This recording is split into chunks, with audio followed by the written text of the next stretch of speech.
When the old lady dies, we'll get the insurance money. More importantly, I'm going on a business trip tomorrow, so get ready. I became involved in a romantic relationship and eventually married Donald, whom I was assigned to train after he joined our company mid-career. However, I was unaware of Donald's true nature. I couldn't believe he could say such things so casually. One day, there was something I absolutely had to tell Donald, but I couldn't get in touch with him, no matter how long I waited. Donald already knew where I was. It seemed like he was enjoying his business trip, but I wanted him to be prepared for what awaited him when he returned. 2 weeks later, I had to comfort a cheerful Donald with the truth when he returned home. Your mother's funeral. It's over. What? He seemed unable to grasp the reality, but I wondered what his expression would be once he did. By then, it would be too late. He would learn firsthand the meaning of the phrase, "Spilled milk can't be put back in the bottle." My name is Karen. I'm turning 40 this year. I work at a jam company located in a rural area. After graduating from college, I found myself working at a company I joined on a whim. However, I soon realized that this wasn't what I truly wanted to do. So at the age of 25, I made a bold decision to change careers. Since switching to this jam company 15 years ago, I've experienced quite a lot. Looking back, I'm satisfied with the way I work. Seeing my ideas and envisioned jams take shape and reach our many fans is when I feel most fulfilled. The moments when people enjoy our jam and tell me how delicious it is are what make me happy. You're still working hard, I see. Mrs. President, I've just heard that the packaging for our new flavor is almost ready, and I can't wait to see the finished product. That's great, but don't overdo it, Karen. This company would be in trouble without you. Thank you for your kind words. Lisa, our president, took over the jam company started by her husband and has been working hard as a second-generation president. After her husband passed away, she vowed not to let the company he left behind fail and has single-handedly built it up to where it is today. I've always admired her and wanted to be like her. In a way, she's my role model. Lisa appreciates my work, so all I can do is work hard to live up to that. Then one day, during a busy workday, Lisa called me into a separate room. Did you need me? Sorry to bother you during your busy work, but I have a favor to ask. I need someone to train our new employee. I was surprised when I saw the person Lisa introduced. Wait, this person is... Did you recognize him, Karen? There's no point in hiding it, so I'll just say it. He's my son. I want him to eventually be able to handle sales and administrative tasks, so I thought I'd ask you. I was surprised to be entrusted with such an important task. Are you sure I'm the right person for this? Please don't say someone like me, Karen. You've always worked hard since you joined the company. I've seen it, so I'm sure. What should I call you then? At that moment, he stepped forward and introduced himself. I'm Donald. I used to work in sales at a manufacturer, but I decided to switch jobs because I wanted to protect this company. I look forward to your guidance. He was refreshingly forthright, and his clear way of speaking left a good impression. He seemed to catch on quickly at work and had the ability to think and act independently. His experience in sales at his previous job was reassuring. I felt comfortable in trusting him with work. Karen. The normally articulate Donald was uncharacteristically hesitant. I felt a sense of unease at this change in his behavior. What's wrong? Is there a problem? No, it's not that. Do you like movies? Movies? Yes, I like them. I haven't had time to go see any recently, though. How about we go to a movie sometime? There's one I've been wanting to see, but I find it hard to go alone. His face turned red as he asked me out to a movie. Oh, I've been wanting to see that movie too. Shall we go together? How about on our next day off? Great, thank you. Let's plan for this Sunday then. Don't mention it. It's not work after all. I'm looking forward to it. I had never been in a relationship with a man before. My life had been devoted to studies and work. So naturally, I was nervous about the day I had arranged to go to the movies with Donald. However, my time with Donald turned out to be so enjoyable that it blew away all my nerves. We shared fun and interesting stories we couldn't talk about at work, and I found myself wanting to know more about Donald, to talk with him more. Fortunately, it seemed Donald felt the same way. In fact, I've been interested in you since I joined the company here, and if you're okay with someone like me, will you marry me? Yes, I'd be happy to. I look forward to a long future together. I never thought that me, a work-focused woman, unfamiliar with men, would meet and marry someone I wanted to be with this much. The first few months of our marriage were smooth. It was surprisingly blissful to share life with someone I loved. Donald had learned all the work tasks and was already working independently. However, I couldn't overlook the true side of Donald that gradually began to emerge. He did nothing around the house. Or rather, he couldn't. Having lived alone for a long time, he had his own rules and never found it necessary to do household chores. Donald's surroundings were always a mess. Honestly, since we both worked, I thought it was important to share household duties to create a comfortable living space. But Donald didn't seem to mind how messy the room was. Before we got married, he said something about doing chores when no one noticed them, but it ended up being me who had to do everything. I told you to put your laundry in the basket, didn't I? Don't just throw your socks in the hallway. Why should I be ordered around in my own home? Do you want me to not even take off my socks when I come home? No one's saying that. I'm just asking you to put your socks in the laundry basket. Why does it have to turn to this? Huh. You're really annoying. It's my own home, and I can't relax. Being with you feels like I'm always at work. Like I have to be on edge all the time. He would always deflect the argument and become infuriated. Then he would storm out of the house. Once he left, it was typical for him not to contact me for days.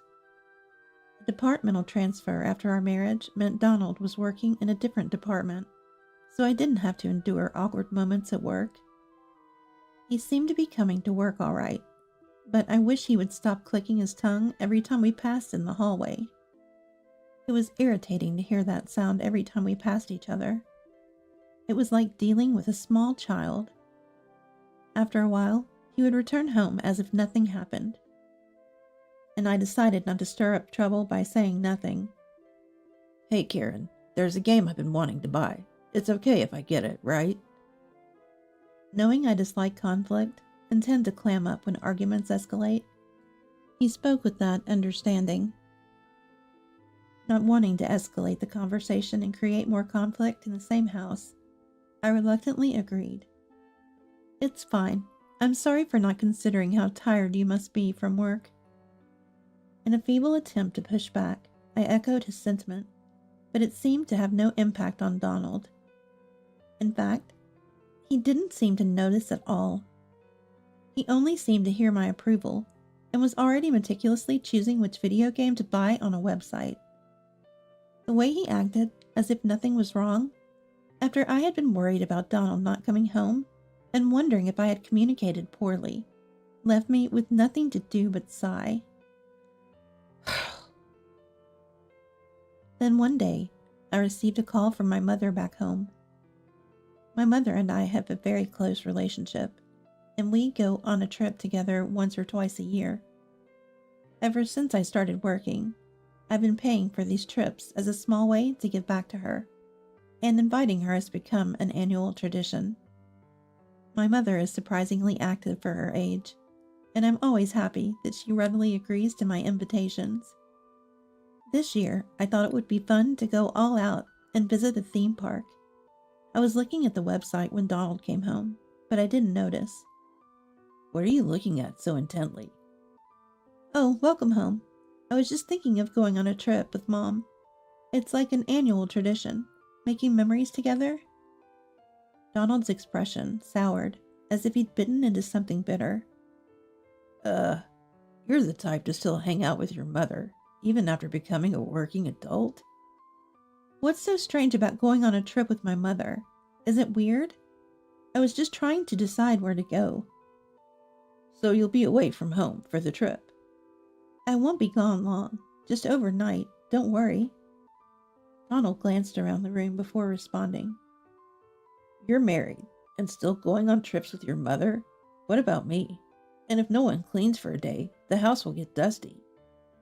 I was amazed that someone who had never done any cleaning could say that, but I argued back anyway.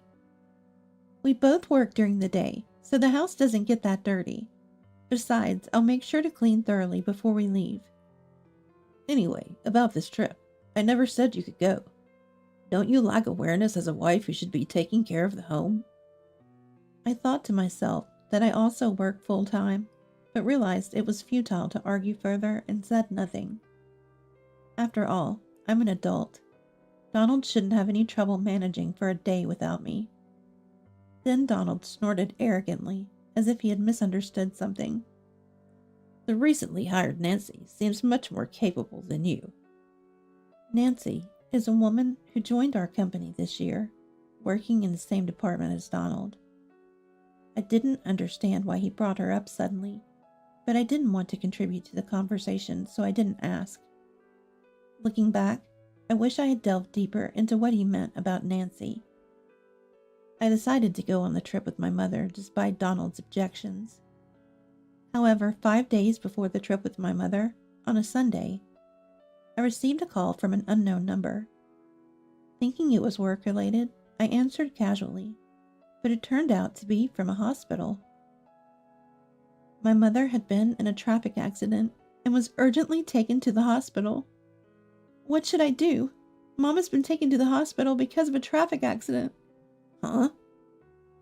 Donald didn't take his eyes off the video game on the TV screen and seemed hardly to be listening. Anxious and unable to sit still, I decided to go to my mother. Fortunately, it was Sunday, and neither of us had work, so we could rush over immediately. I asked Donald to come with me. Come with me, Donald. I'm too anxious to go alone. Why should I? I was speechless at Donald's unexpected response. Why do I have to go see that old lady? I have work right after this is over. He was so engrossed in his video game, claiming to have work soon after was just a lazy excuse. How can you say that at a time like this? Huh? You're saying I'm lying? What a hassle. Hassle? Anyway, I can't go. Make sure you're back by dinner. Was Donald always like this? He used to be a caring and kind person before he got married. And now he's worried about his dinner at a time like this. All you're good for is housework, right? I don't know if my mom liked you, but you're just being flattered and acting stupid. At least do a decent job taking care of me and cooking. How can you say that when my mom might be dying in a traffic accident? If the old lady dies, we'll get the insurance money. Anyway, prepare for my business trip starting tomorrow. Despite my urgent concern for my mother's condition and my desire to rush to her side immediately, Donald only spoke about his meal and upcoming business trip, showing no interest in going with me.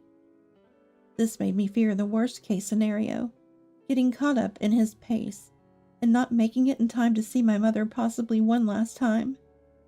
I knew I would never forgive myself if that happened. I already knew what I had to do. Anyway, I'm going. I don't know how late I'll be, so handle your own meal. You should be able to manage your travel preparations, at least packing your clothes and underwear. Shaking off Donald, I managed to reach the hospital where my mother was admitted. However, the damage from the traffic accident was severe. and her consciousness remained unstable. Even when she did wake, her consciousness was often not clear, and I found myself constantly unsettled, watching the monitors. My only wish was for her to regain full consciousness and recover quickly. I wanted to be by her side and take care of her as long as I could. Yet my mobile phone kept ringing. It was Donald, sending messages filled with accusations about how inadequate I was as a wife. The messages ranged from wife disqualification to "you lacked the resolve to be a future president's wife." Everything he could think of to blame me. Clearly, he was upset that I had rushed to the hospital without paying heed to his complaints. The messages became increasingly lengthy, becoming so painful to read that they were sent one after another. Caring for my mother, life with Donald, work. I knew I shouldn't weigh these against each other, yet my emotions continued to sway. It was impossible to stay calm in such a situation. Noticing my hectic state, going back and forth between work and the hospital, the president summoned me to her office. "I heard from other employees. It must be hard. Don't worry about work. Just stay by your mother's side." "Thank you. I haven't had a chance to inform our clients because it was so sudden. I might need to come to the office depending on the timing, but I don't know when I can fully return to work." "Don't worry about that. Just let me know when you have a timetable for returning. I'm waiting for your mother to get better and for you to come back." "Thank you." Filled with a sense of guilt and gratitude. For now, since I'm at work, I need to take care of what I can, and then head to the hospital where my mother is waiting. As I opened my computer to work, I noticed something on one of the multiple monitors visible from my seat. Our company often rents monthly apartments for distant work assignments. The security is top-notch, linked with a security company. The entrance camera feeds can be checked from the company's computers 24/7. 2 figures appeared on the entrance camera. Donald? This monthly rental apartment is reserved for female employees. Although Donald said he was on a business trip, he wasn't supposed to use this apartment. Why was Donald there, at an apartment that should be used by another female employee at this time? Then, I saw him leaving the entrance hand in hand with a female employee, looking into each other's eyes. Why would Donald do this? My mind was filled with these thoughts. At a time when my mother was seriously injured in a traffic accident, Donald was on a date with another woman, instead of visiting or accompanying me at the hospital. I decided to use the footage from the monitor as evidence, recording it on my mobile phone. This recorded footage might serve as evidence if something were to happen. I couldn't believe that my husband was cheating, and I was uncertain about how to report this to my mother-in-law. To me, he is my husband. To her, he is her son. Miscommunicating could cause a rift in our relationship moving forward. As I was contemplating this, the phone rang. The caller ID showed the familiar number of the hospital. I had seen this number so often that I memorized it. During work, in the middle of the night, the phone would ring multiple times, each call making my body tense up. I couldn't help but fear the worst-case scenario. It was a number that overflowed with unwelcome emotions and thoughts. I became frightened that something might have happened while I was away from the hospital, checking on my mother's condition. Hesitantly, I answered the phone and was informed of an unbelievable fact. I rushed to the hospital, unable to accept what was happening. I needed to inform Donald about the situation, but I couldn't get through to him. "Please answer the phone." I continued to call Donald, almost like praying, but it kept going to voicemail, and there was no sign of him answering. Eventually, even the voicemail stopped activating, and the call would just disconnect. Probably he got annoyed with my repeated calls and decided to block my number. Despite being troubled by the lack of connection, I knew I had to do what was necessary. all I could do was take care of what needed to be done.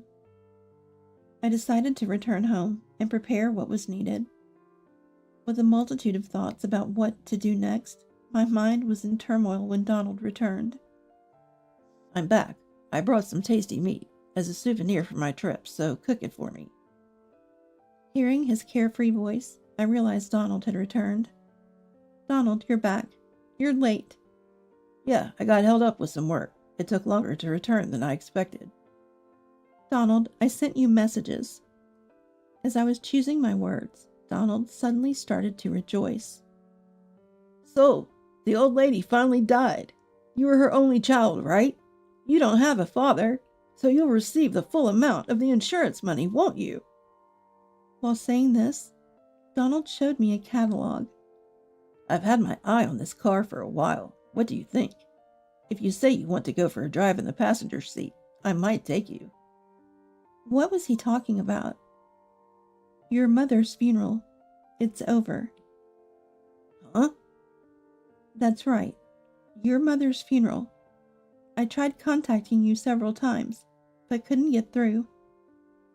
Donald seemed unable to comprehend the situation. Huh? I didn't hear about it. It's your mother's, right? She seemed to have been out buying sweets. At that time, she stumbled on the sidewalk and then stepped onto the road. What? Really? He shook me strongly, asking for confirmation. As he shook me, I struggled to respond. I was troubled because I couldn't contact you. There are things you just don't understand unless you're the biological child, right? What do you mean by things you don't understand if you're not the biological child? It seems Lisa had written a letter. I only found out about it from the lawyer. They said I can't see the contents until Donald returns. Then Donald stood up abruptly and raised his voice. Lawyer, I can't see the contents until I return, which means? I'll contact the lawyer right away. I was told to do so as soon as you returned. Oh, do that. My luck is turning at this timing. I'll get both the insurance money and the company. While we were on the way to the lawyer's office, Donald was muttering to himself, looking at his mobile phone, saying he wanted this and that. What was revealed at the lawyer's office was the existence of a will. A letter. It was a will? It appears that mother-in-law had written a will and entrusted it to her old friend, who was a lawyer. Mother-in-law had thought ahead about what would happen after she was gone, which was just like her. According to the will, the company was to be handed over to me, her daughter-in-law. Even if circumstances led to a divorce, the will stated that the company should be left to me, and I should serve as the president.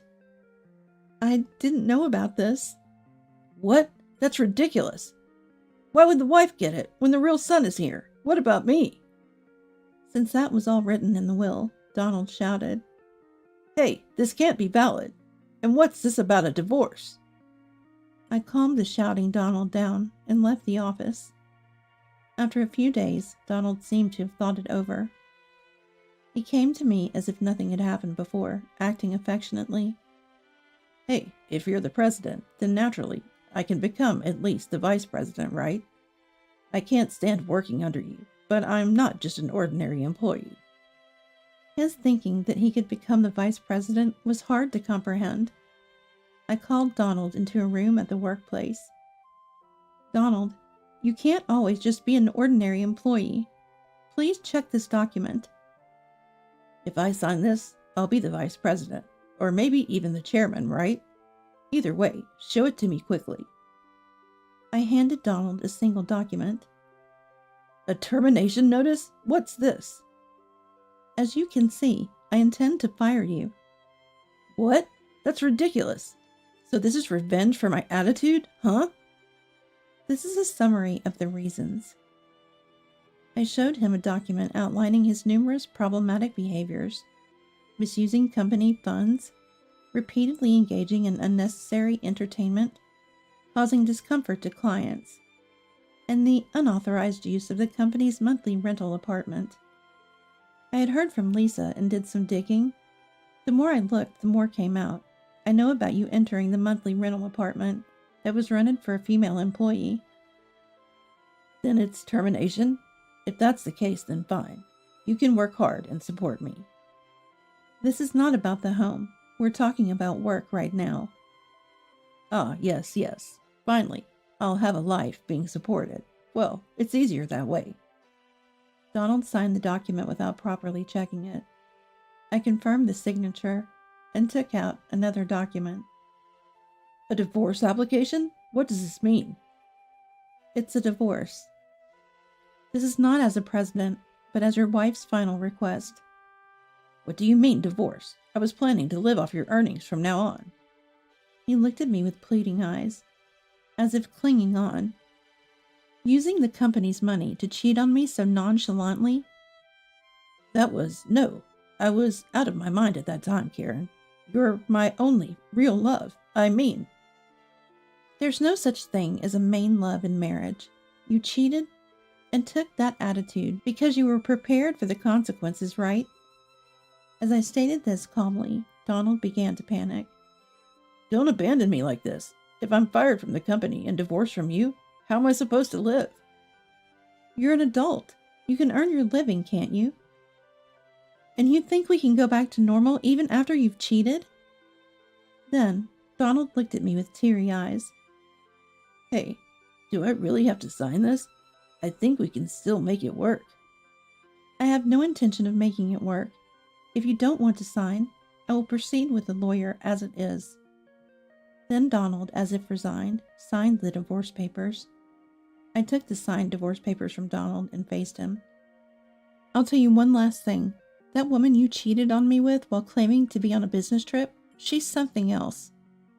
What do you mean, something else? Don't speak ill of her. Donald shouted back at me, his hair disheveled. Don't shout. It seems she wasn't only seeing you. Based on the surveillance camera footage, she appears with 2 or 3 different men. You're just one of her many flings. That's impossible. She wouldn't do that. Believe it or not, that's up to you, but I think it's scary not to see reality. I had nothing more to tell Donald. I went to submit the signed divorce papers. I could hear Donald shouting something in the background, but I didn't stop. Ultimately, I divorced Donald. The lawyer mother-in-law had hired helped me with the divorce and compensation claim without any problems. Donald kept complaining until the very end, but living with someone who changes after marriage and only thinks about themselves was more painful. How could he think we could still make it work, even after cheating on me? I was curious and asked Donald about it once. Then he gave me an unexpected answer. No, I thought we were connected at the soul. That no matter what happens, we wouldn't separate. You understand, right? This feeling? What are you saying all of a sudden? Connected at the soul? I can't understand your thinking. Well, someone as harmonious with nature as me can understand the voice of the soul. I wasn't asking about that. If you can betray someone you're supposedly connected with so easily, I can't deal with that. In the end, Donald was the most important person to himself. He was a selfish man who only cared about himself, and realizing that was perhaps the only good thing. All I was left with was the company mother-in-law had entrusted to me. I decided to protect and grow the company as a way to repay her kindness. Now I'm just focusing on work. Our new products are a big hit, and the company is getting more media attention, increasing our sales. I'm happy to have come this far with the support of many fans, but the pressure is stronger than the happiness. I always feel like I need to work harder. As president, I'm managing to keep the company going. The divorce was bitter, but I'll take it as a lesson in life. Donald was fired for his misconduct and causing harm to the company, so he's no longer relevant to me. However, unexpectedly, he appeared before me again. It happened when I visited a grocery store to discuss our new product. While talking with an employee, I heard a familiar voice. There was Donald, looking unchanged from before, being scolded by a younger employee while stocking shelves. When he noticed me, he looked at me as if he had seen a savior and came over. I knew I would see you again. What's this all of a sudden? Shouldn't you get back to work? Don't they need me for the work to get done? If you say you want me back, I'll come back. They need you for the work to get done? Could he really believe such a thing? How highly does he think of his own work capabilities? I almost couldn't stop myself from laughing at the thought, but I knew I couldn't laugh in this situation. It's somewhat impressive that you still believe you can return to the company without any doubt, I replied with a smile. Who would think of calling back someone who betrayed their spouse, cheated, and couldn't even follow the company's rules? No, that's because we were married. And you're the president, right? You can make it happen with your authority. No one would oppose you in such a small company. Donald said this with a crude laugh. Former President Lisa was a very important person to me. Do you really think you can return after insulting someone and a company so dear to me? No, this is just a joke, sort of. There's nothing more to discuss. Donald's bad habits were still the same. When he senses a bad situation, he tries to escape by claiming it was just a joke. Does he think everything is forgiven if he says it's a joke? Even if it's a joke, not being able to distinguish between what's acceptable to say and what's not, I felt sorry for him. Still like that as an adult. Or perhaps there's something about him that makes people feel that way. I quickly finished my work and went home. By the way, the female employee Donald cheated with got involved with another married man and ended up in legal trouble. I couldn't see through her, but in the end, it seems like I was just swayed by her games. I thought that the nature of envying others' possessions never changes, and before I knew it, she had resigned. When I received her resignation notice, I wasn't surprised at all and didn't feel anything. Now she's struggling in her daily life, being sued for compensation by the married man's spouse. Honestly, I learned for the first time that people who stray away from the right path will fail without anyone having to intervene. I'm still striving every day to protect the company left by the former president. There are times when work doesn't go as planned, or the reputation doesn't improve as hoped, but I believe I'm managing somehow. My mother, who had been hospitalized for a long time, is finally about to be discharged, and I'm looking forward to that day. The trip I couldn't take with my mother that day. Once she's discharged and her condition stabilizes, I plan to enjoy a leisurely trip, just mother and daughter.